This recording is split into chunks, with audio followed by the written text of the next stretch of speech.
I have Professor Divine Ahadzie. He's head of department at the Center for Settlement Studies, Kwame Nkrumah University of Science and Technology. Prof, thank you very much for your time this afternoon. I believe we can have a better conversation now. If you do hear me, what's your assessment of the housing part, of the NDC's manifesto?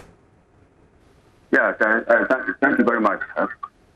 I think earlier you asked me about my general impression. The Sustainable Development Goal 11 is just 10 years away. And we are mandated to use infrastructure which includes housing to build a functional and inclusive society. But with our current deficit of which is hitting around 3 million, and with these policies coming from the parties, which one will say in the short term are relevant, you can see that with the deficit and what we are doing, they are just scratching the surface and not really addressing the main problem of increasing the housing supply to be able to meet the housing demand. Okay. And so as you saw from the clip, the gentleman was saying that if, for instance, this mortgage issue is going to cover everybody. So that brings back the question, where are really the houses for everybody to get on board? And so why this could be a good guide, we still need to think about how we are going to increase the housing supply, because that is the critical issue we are facing now. And I like the way you put it. You say that that's a critical issue we're facing now. One of the things I want you to help us with, Doc, if you can, Prof, if you can list for me maybe about 5 key critical issues we have when it comes to housing, then we can take a look at what the NDC is proposing and how that addresses these problems.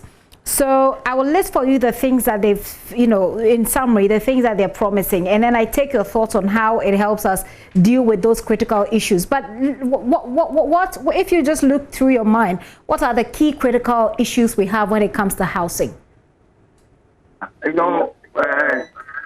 When it comes to housing, the first major issue is to make sure that you have a very good mortgage system which is operating at 100% so that everybody, based on income, can access. You see? And then you make sure that you have the housing supply to meet that. And then, of course, the housing supply will have to come with job creation and people having jobs. And so if these 3 things are available, then you are sure that you can get a lot of people on the housing ladder, and then those who are struggling, you can now have targeted programs to solve their problems. But as it is now, these things are not there. And so that's why I'm saying that whatever is happening now is just scratching the surface in a short-term situation. Okay, so let's take a look. You say whatever is happening now is scratching the surface. If you take the, I'm not sure you have the manifesto there, but I have it in front of me here. And on the page 88, starting essentially from 87, it talks about the infrastructural development agenda.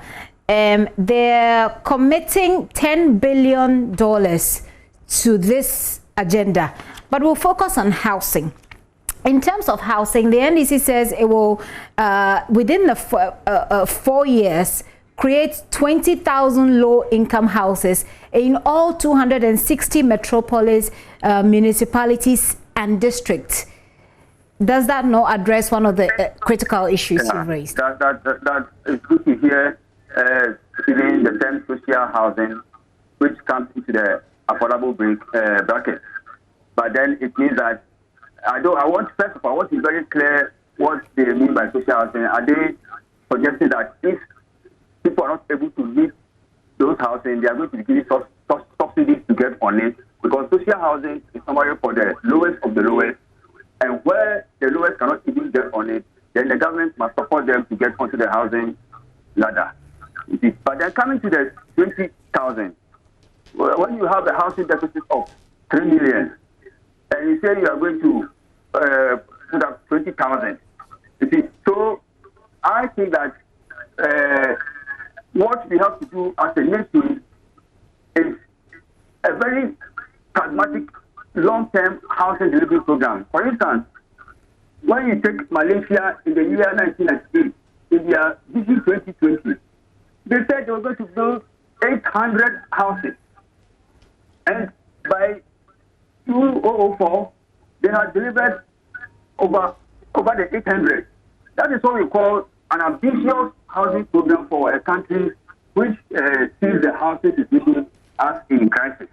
But 20,000 houses, well, it will solve part of the problem for some small number of people, but in the long run, we are not addressing the housing situation, as we all admit that it is a dire situation.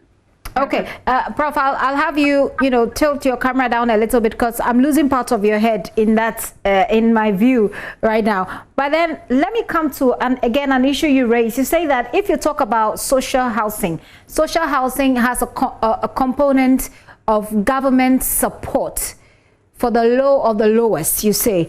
In terms of that, the NDC is promising to implement a national mortgage assistance scheme and rent-to-pay agreement over 15 to 20 years for public sector workers and workers in private employment. That should work. Yeah, so in that case, they are trying to take care of people who are relatively having secure income and could get onto the housing ladder anyway. Because, the benchmark is that normally your expenditure exceed 30% of your income. Okay? But then if you take the income situation in this country, it's so low that some people are spending it, for instance, those who live normally in compound houses, they normally spend around 10% of their income on housing. That is why they live in such conditions. So if you are going to give them something which is a decent housing, then it means that it is going to exceed the 30%. And when people fall into that situation, that is where government has to come in with subsidy and turn into social housing. Otherwise, to make sure that the houses have been designed such that it is able to contain the amount that they can pay. So I see it as a positive sign, although as somebody said in the first interview that you had, that where are the houses to get all the people on board? So it means that we need to be building category of houses for different category of people. You take the income bracket and then you build specific houses so that everybody can have a house to be on the housing ladder. But if it becomes just putting one block of house or one particular type of housing and assume that everybody should get on it, you will find out that a lot of people are going to lose out of it. And with people losing out of it, there's also the part of the manifesto or the promise that talks about how this social housing is going to be constructed. They're saying that they will be soliciting land from traditional authorities, and these traditional authorities will be allocated some of the land. Says a number of the units will be allocated to the traditional authorities to compensate them for the value of the land acquired. Apart from that, it also says as much as practicable, the materials to be used will be sourced locally. That also brings to the point you made about job creation and employment creation. So in the course of building this project itself, the idea or the belief as I see here is to also create jobs that enables people to be able to afford the housing even when they're available. Yeah. So I think these are the things that we expect the government to be, getting the issue about the land, because our self-built approach of housing is land is about accessibility, and so the accessible land goes to the highest bidder, and that is why the poorer cannot even find land to build on. That is the reason why you find that those who are poor normally build on areas which we claim are classroom or something you call half plot. It does not really exist, because the accessible land has gone to the highest bidder. And so, as they said, one of the best ways to see how to be able to come into agreement with the chief to be able to take over the land and they get the housing done. And so, as they said, local materials. But you see, we have heard this before. So many years, the issue of local materials has come on board. Yeah. 1970s, during the oil crisis, we did a lot in this country on sustainable materials. Later, it turned out to be white elephant. I attended a program somewhere in 2010 where the idea was that they were going to increase the use of brick into housing by 60% by the year 2015. We have passed 2015.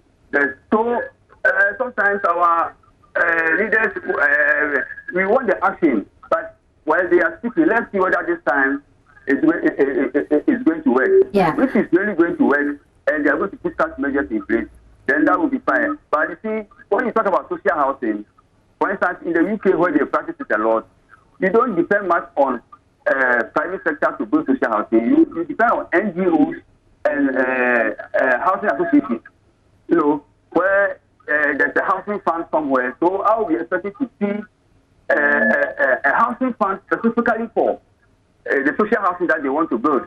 Okay. Because otherwise they might go into a venture and it will turn out to be not affordable anymore as they expected. And of course, we've seen a lot of such, affordable housing projects begin under both the NPP and the NDC that never ended. Some are still, at uncompleted levels. And one of the biggest questions I want to ask, which we'll wrap up with, is feasibility, which I think you touched on briefly. But you talked about access to land. And it's another thing that they address here in their manifesto. The NDC says that the NDC government will end the crisis, as it puts it, of access and cost of securing affordable land. And it has a list of things here that it wants to do. For lack of time, let me see if I can just quickly touch on a few of them for you so it gives you perspective. It says that it will review the principles underlying LAP in collaboration with development partners to develop a comprehensive policy to make land acquisition simple, less cumbersome, investor-friendly, and affordable to the average Ghanaian. And I'm wondering, with the issues we have with land acquisition in this country, where people have lost their lives, properties have been lost, and it never ends, I don't know how this is possible. What do you think? This, in terms of administrative procedures, will facilitate easy access of land.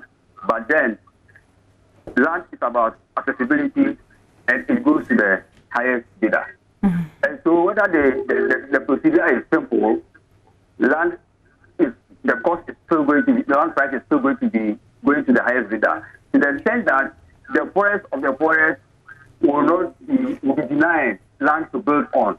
And so I will want to see a scheme where they are coming in with some incentive to support the poorer people who want to acquire land. I think that is what I would expect to see, including what they are suggesting. Okay. So that the poorer people who are also, there are many poorer, or let me use the word, who are doing their big to try to own a house for themselves. But because of the land situation, they cannot access it and have to get onto what we call house plots and flat-zone areas, and sometimes they pay money and then the land is taken away from them. They are going through a lot of problems, and that is where government should come in with a strong plan to be able to support them in terms of making the land accessible to them. Okay. We were hoping, actually, had spoken to what their designated spokesperson on infrastructure, or the infrastructure bit of the manifesto, Phyllis Kwachefosu, but it's been difficult to reach him. My producers have been trying to reach him. We've not been able to reach him, but then we would have loved to put some of the issues you have raised to him and try and get an understanding. So this 10 billion that's been allocated, it would have been good, I believe, to know how much of it is allocated, for example, to social housing, as they put it, here. Fine. In terms of like a revolving fund or something like that. Yeah, but we don't. I don't know if it's there, and I have not seen. But I have not seen it, and I'd like to find out from your perspective, from a $10 billion fund, for example, how much would be ideal to allocate to social housing?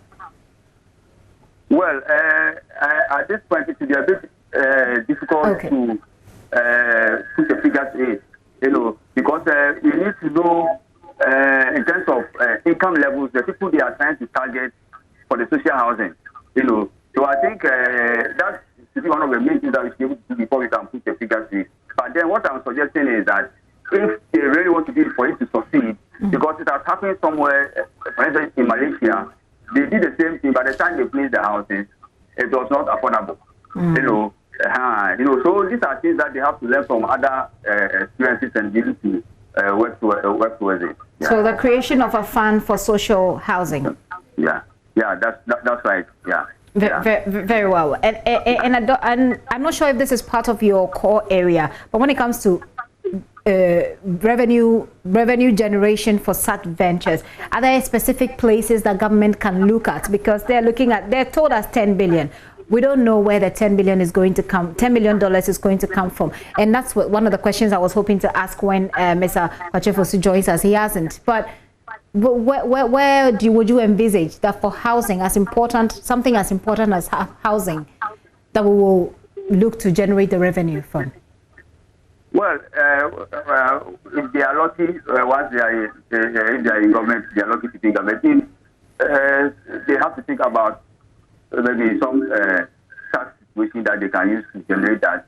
And also, sometimes you have to try to reap a bit from those who spend a lot in other forms of housing to benefit the poor.